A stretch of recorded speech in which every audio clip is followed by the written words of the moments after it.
What's up, guys? I hope you all are doing well. Welcome back to my YouTube channel and welcome back to another YouTube video. In this video, we will be looking at our tutorial series, Scientific and Numeric Computing in Python.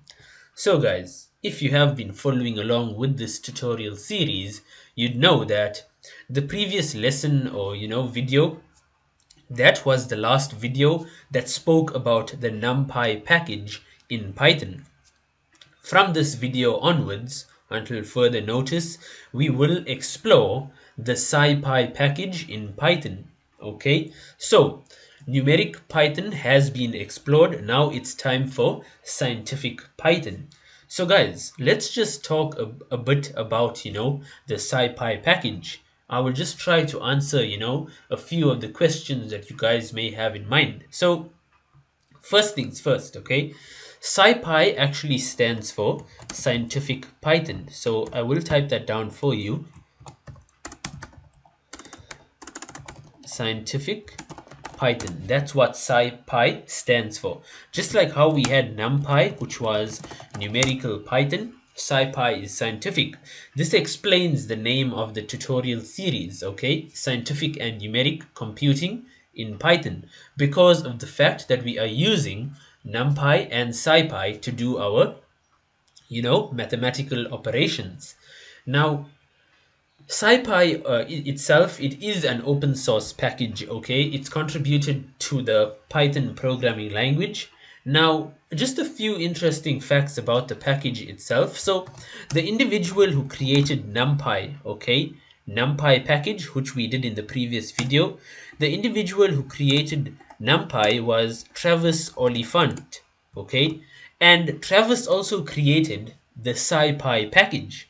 Now, logically speaking, SciPy was created to be more powerful than NumPy and to kind of address those shortcomings, I would say, of where NumPy did not really support those features. Okay, now another thing is that logically speaking, you can think of SciPy as a leveled up version of NumPy package. Now, the reason why I say this is because oftentimes in your journey with scientific and numeric computing in Python, you will come across the NumPy package and the SciPy package, especially if you are using Python as a programming language and you are involved in the field of physics or science or engineering. Okay, so oftentimes what you'll find is that the SciPy package is used in conjunction with the NumPy package. So basically, NumPy is used for the speedy arrays and SciPy is actually used to perform the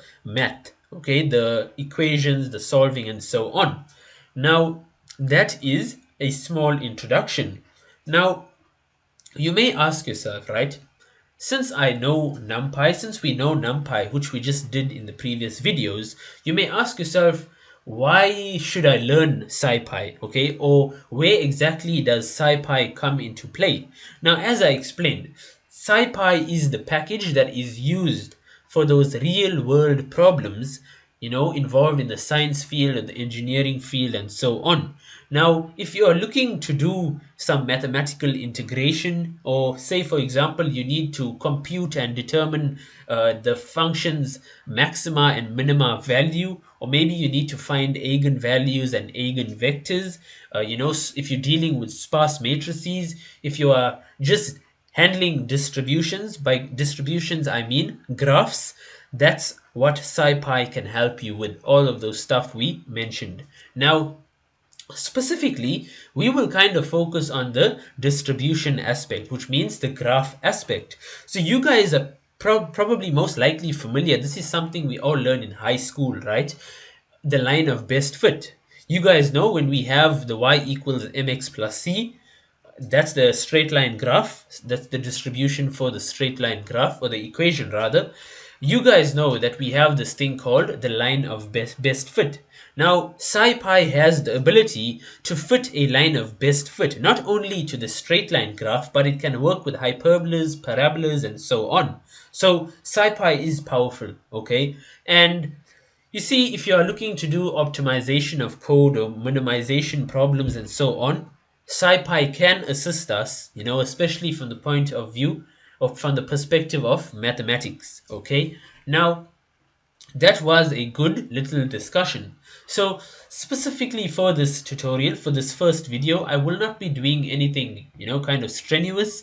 I would just like to take a moment to get you guys up to speed, just introduce a few interesting concepts that you are familiar with, but all with regards in perspective of the SciPy package. First things first, what I would like you guys to do is head over to your IDE, your terminal or so, and I'd like you now to install the packages on your machine. I will walk you through how to do that. So pip is our very handy package manager, and go ahead, type pip, and after the word pip, I want you guys to type pip install and SciPy. So I'm just waiting now. My IDE, my terminal seems to be taking some time to get configured.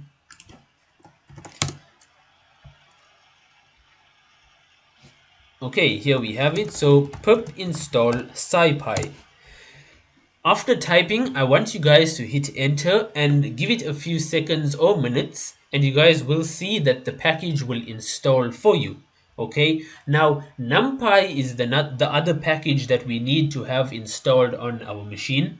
We won't be using it in this video, but we will in a future video within the SciPy series. And I should mention to you as well that SciPy, NumPy, those are the two important ones we will need. As you guys can see, requirement already satisfied. That's because I already have the packages installed on my machine. And as you guys can see, in order to use SciPy, you need to have NumPy. Because as I explained to you guys that SciPy sits on top of NumPy, okay? SciPy is a package that is built on top of NumPy. That's why I told you guys, logically speaking, you can think of SciPy as a leveled up version of NumPy. Now, that's that. And since we are in the first video, kind of getting things ready for the SciPy tutorial, another package that I'd like you guys to install is called matplotlib. Don't stress if you have not heard of this package before. Essentially, it's a data visualization package. Graphs, your presentations, and so on, all your storytelling. Okay, so using data to tell a story visually, matplotlib can help. The focus of this tutorial is not matplotlib. I should reiterate that point. We are not focusing on matplotlib. If you have not experienced matplotlib package before, you don't have to stress about it. I included this package in this tutorial for one main reason: to give you a better understanding via visuals, okay, to just to get a grasp of what we are doing, because of the fact that we will be working with a few graphs, like for example the straight line graph y is equals to mx plus c. I think it would be good for you guys to actually visualize what's happening, rather than just coding and working with these arrays and we don't know what they look like when plotted on a grid. So what I'd like you guys to do is head over to your terminal and type pip install matplotlib and hit enter. Give it a few seconds or minutes and you will be good to go. Now while this is happening, as you guys can see, I already have it, so that is good. Now I have SciPy, I have NumPy. So the first thing I'd like to talk to you guys about and just inform you about is, you guys know, right? NumPy is a package. You guys know SciPy is a package. You can call them packages, you can call them libraries, dependencies, anything you like, okay? Now, the important thing that I just want to, tell you and just make sure that you are aware of is that you guys know, right? If you have heard about packages, you definitely know what sub packages are. Okay, think of NumPy, or let's use SciPy as the example. Think of SciPy as the container or the box, and within this box you can keep smaller containers, okay? And those smaller containers are referred to as sub packages, okay? Now SciPy has several sub packages, and obviously the whole point of having sub packages is to let there be order. When we import the SciPy package, do we have to import the entire package, or does SciPy have these smaller containers that kind of divide the code so we can just import the container of code that we need, not the whole package? Now, the answer to that is yes, SciPy has these sub packages that make our life easy when coding. Essentially, for example, the code that can be used for, or the functions to be used for addition are kept in one sub package, for subtraction in another sub package, and so on. So it makes life kind of easy for us. Now, that is that. Now, there are two ways. Specifically, let's talk about importing the sub packages. There's two ways that I would like to show you. Two ways to import a sub package from SciPy in Python. And I should mention that the two ways that I'm about to show you, you guys need to choose which one you like. Whichever one is your preference, stick to that, okay? So the first one you can do is, so I will comment these, so I want them to be kind of generic. So import SciPy dot sub package name as alias, so you guys know what aliases are. The second one we can do is from that should be from SciPy import sub package name as alias. Now, logically speaking, there's no difference in the output or the gist of this program. The whole point is for you to be able to access those sub-package functions and features and so on. It's just different in the physical representation of the code. So you guys choose whichever you like. Now, the alias is optional, so again, that's up to you. But having an alias, as you've been seeing with Python, or rather NumPy, you guys have been seeing that having the alias really makes the physical amount of coding that we have to do reduced. Okay, so that's that. Now, let's talk about the functions, or let's talk about one important function.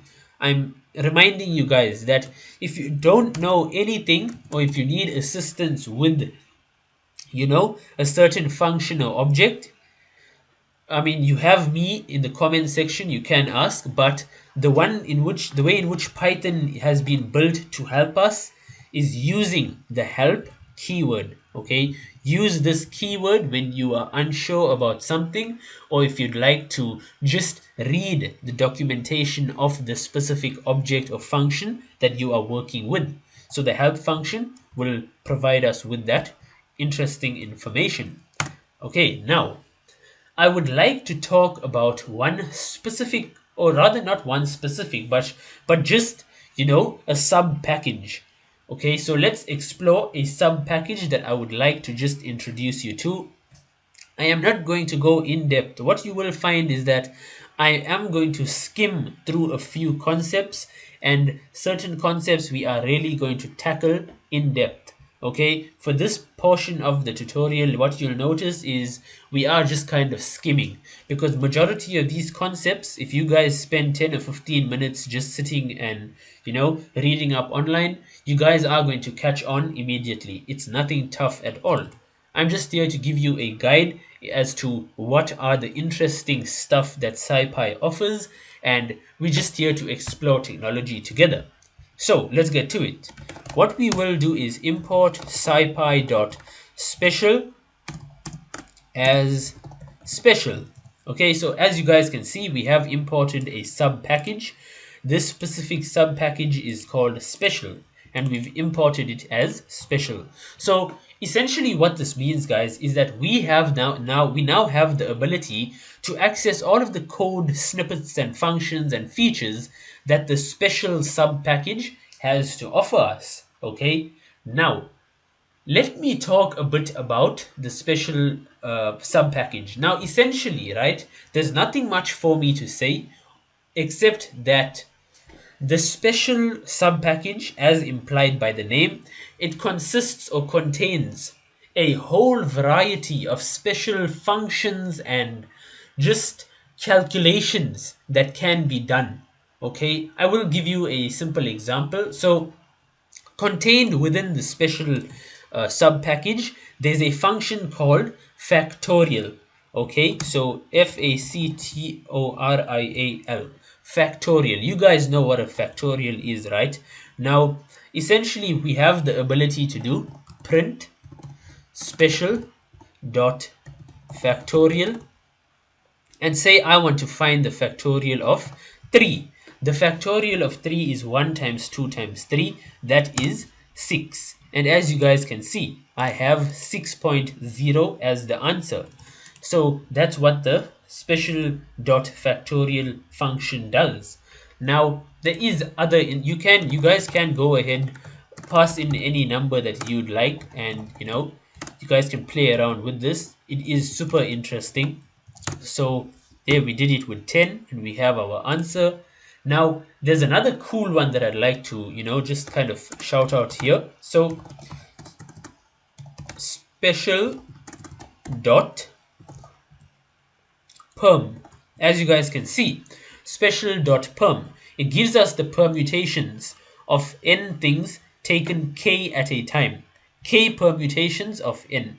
So the reason as to why I am specifically kind of shouting out these specific functions is because factorial permutations and so on, I mean, when you work with the data structures and algorithms module in Python, what you'll find is that the common questions, right, they revolve around permutations and factorials, especially those questions that deal with the concept of recursion. So that's why I am just kind of demonstrating these functions. You guys can view the source code inside these files just to see how the code has been structured.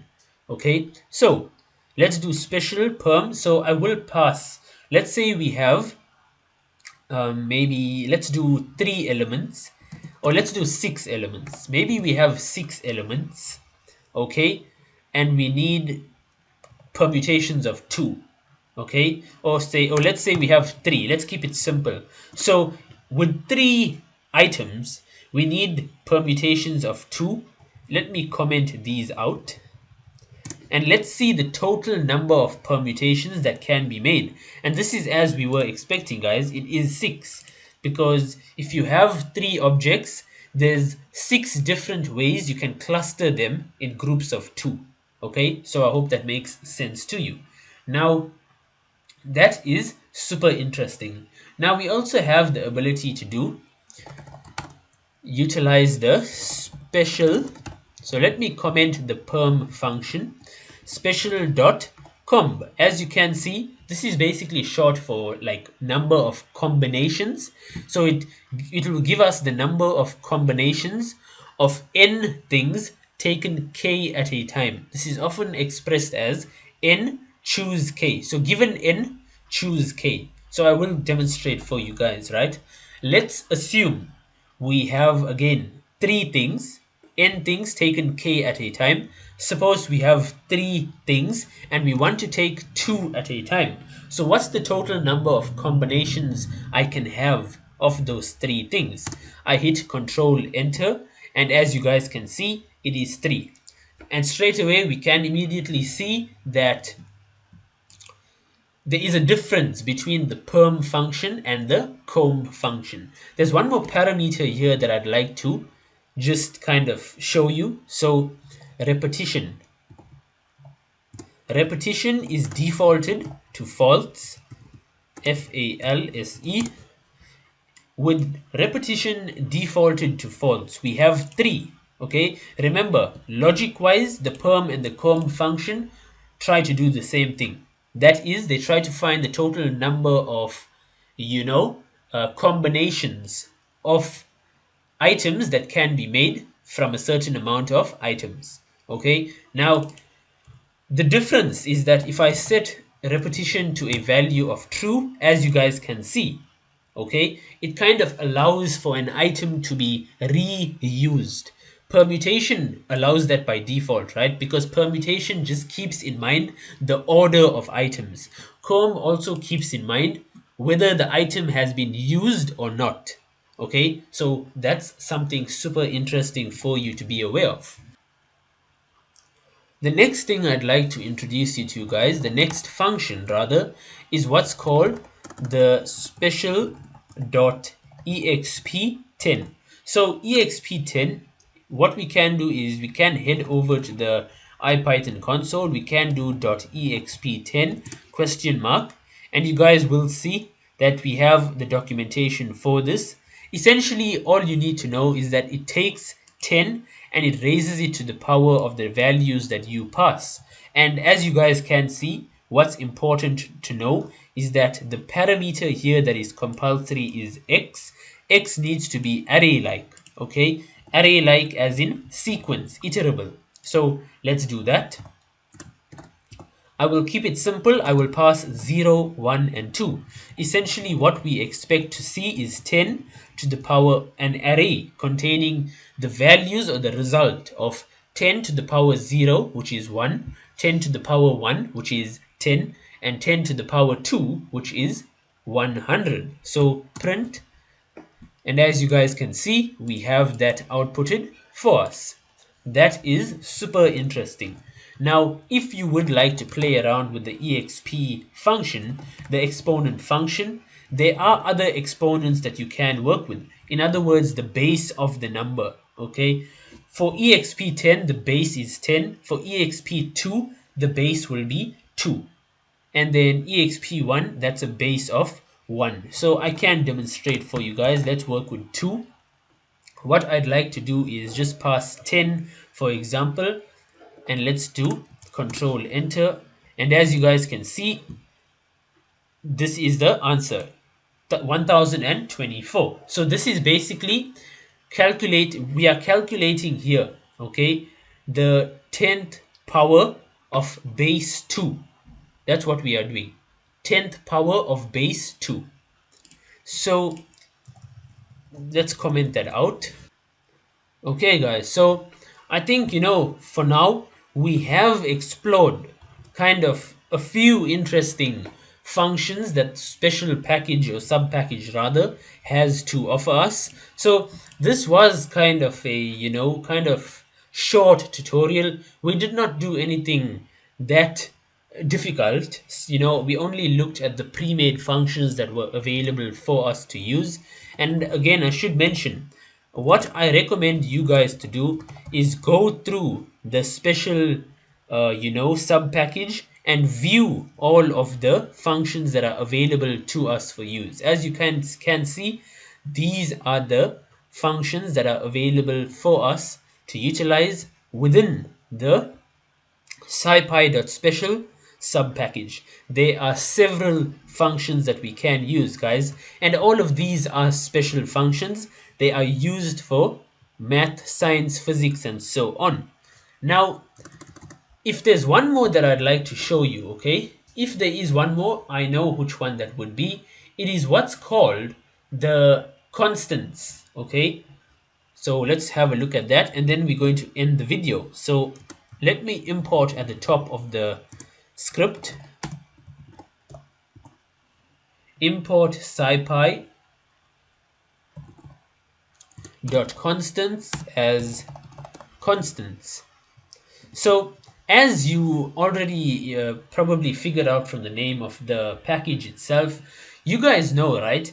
In science, well, physics especially, right? When we worked with physics, there are several constants that exist in the world, you know, constants that have units of measurements and so on. Now, the thing is, you have the ability to, instead of memorizing those constants, okay, what you can do is just utilize the scipy.constants subpackage. It contains a list, a pre-made list of accurate constants, for all your purposes, science, physics, engineering, and so on. So what I'd like to do is just for information purposes, dir constants. So if you didn't know, the dir method is one that's built into Python. It will allow us to grab the contents of a directory or a package and so on. So within the sub package called constants, these are all of the constants that we have. There are several of them, okay? We have the Planck's constant, we have Avogadro's number, we have pi, and so on. Now, what I'd like to do is just demonstrate a quick demonstration that I'd like to, kind of give to you. Let's do, or let me do this in the editor.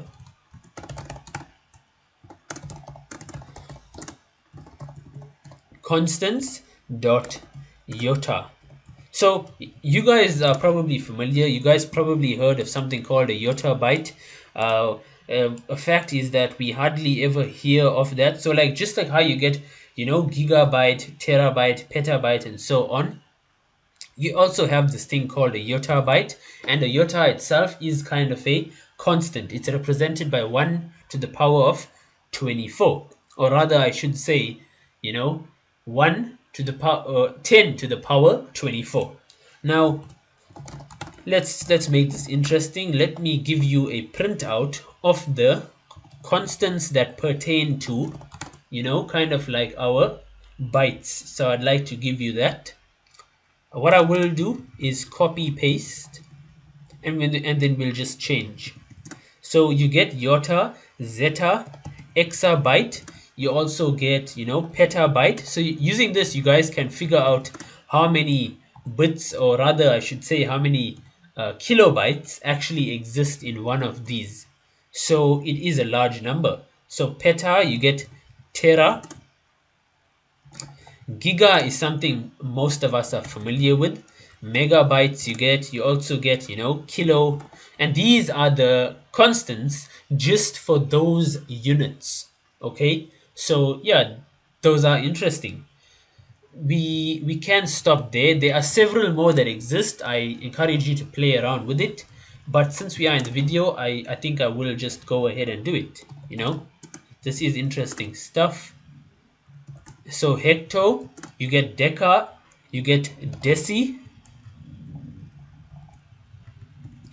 you also get centi, milli, you get micro. These are all constants. Nano, you get pico, you get femto. Femtobytes exist. They are real. They're a real unit of storage. I have come across those a couple of times. You get atto and you get zepto. So this is going to be cool. Let's go ahead and run the script. And as you guys can see, these are our constants. Okay, so I mean, mind-blowing stuff, really, guys. Just having all of these, constants at the tips of our fingers is really very powerful stuff. And as you guys can see, any constant that appears here in the directory list, you'll have the ability to actually view that constant. So yep, it is interesting stuff. Let's do speed of light. That looks like an interesting one. So I'll do it within the IPython console. Speed of light. And there we have it.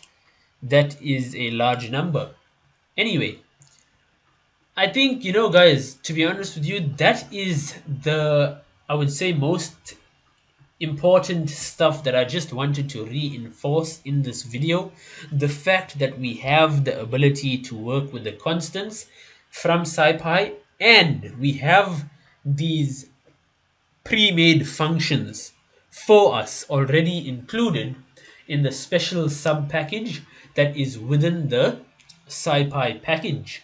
So that is interesting. And now, obviously, as I told you, constants, everything can be represented by a constant. What we looked at here was simply constants of, or constants that dealt with, kind of metrics. So it can work for pretty much anything, right? Whether it's you are working with meters or you are working with bytes and so on, these will work. Now, just to give you even more experience, I think I'd like to do that. So I actually took the time to explore these packages. At first, these packages can be intimidating, or SciPy rather, can be intimidating. And I guess it's a good intimidating because of the fact that there's so much of stuff that can be done with this package. Okay, we have the ability, just using SciPy, you can compute any physics problem you like. The physics problems that used to be done on, with the pen and paper, it's actually surprising to know that you can do it using a Python programming language. So let me wrap this video up by giving you the constants of time. So in time, we have minute, and I should mention that every one of these constants are given to us in seconds. Okay, that's what the time constants do. It will return the specified unit that we provide in seconds. So the specified unit, as in I'm giving now minutes, so I'll get the total number of seconds in 1 minute, which I expect to have is 60. If I want hour, if I want day, week, year, and a Julian year. So as you guys can see, there I have it. Now this is where I will wrap up this video. There are several different constants that you can explore. There's constants for length, there's constants for time, as we saw, there's constants for angle. Okay, angle as in you get degree, arc min, arc minute, arc sec, arc second, and so on. You get mass. With mass, I can name a few for you. You get gram, metric ton, grain, lb, you get pound, you get ounce. Okay, you get stone, long ton, short ton. There's a whole lot, guys. And if you are wondering how I know all of this, I have the documentation here open up with me as well as my online resources, and I'm just kind of giving you insight into all that can be done. So this is where we end the video. Thank you so much, guys, for watching. Thanks for staying till the end of the video. That is the goal of this channel, to enable us to explore technology, okay? Because I don't think it's fair that only modern day, or I would say trending technology, gets tutorials made about it, okay? My goal is to explore on the channel every piece of technology that I can, that I find interesting, and I want to share with my fellow colleagues. So with that, thanks for watching, guys. Thanks for staying till the end of the video. Good luck with your work, and I will see you in the next YouTube video.